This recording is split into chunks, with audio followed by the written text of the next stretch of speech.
Hey guys, கச்சத்தீவுன்னு சொன்னா ஒரு சின்ன எம்டி ஐலாண்ட். 1974ல இந்தியா இதை ஸ்ரீலங்கா கொடுத்துச்சு. பட் ஏன் கொடுத்தாங்கன்னு தெரியுமா? அப்போ இந்தியா அண்ட் ஸ்ரீலங்கா ரெண்டு நாடுமே பவுண்டரிஸ் எதுவுமே ஃபிக்ஸ் பண்ணாம இருந்தாங்க.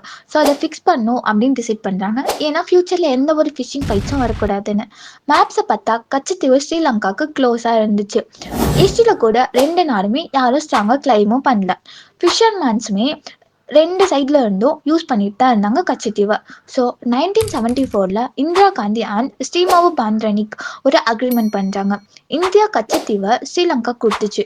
ஸோ அவங்களும் ரிட்டர்னுக்கு வந்துட்டு வெஜ் பேங்க் அப்படிங்கிற ஒரு பிளேஸை வந்துட்டு கொடுக்குறாங்க. Fishing area near Kanyakumari. அதுக்கப்புறமா இயர்ஸும் ரொம்ப காமாக இருந்துச்சு.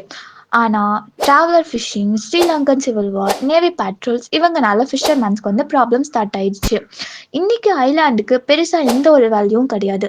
ஆனால் பாலிடிக்ஸ்ன்னு வந்துட்டால் மட்டும் இந்த டாபிக் திரும்ப திரும்ப வருது. ஏன்னா அதுக்கு பின்னாடி ஒரு பெரிய பாலிடிக்ஸே இருக்குது. இந்த மாதிரி இன்னும் நிறைய ஃபன் ஃபேக்ட் தெரிஞ்சுக்கணுன்னா நம்ம பேஜை ஃபாலோ பண்ணுங்க. தேங்க்யூ, பாய்.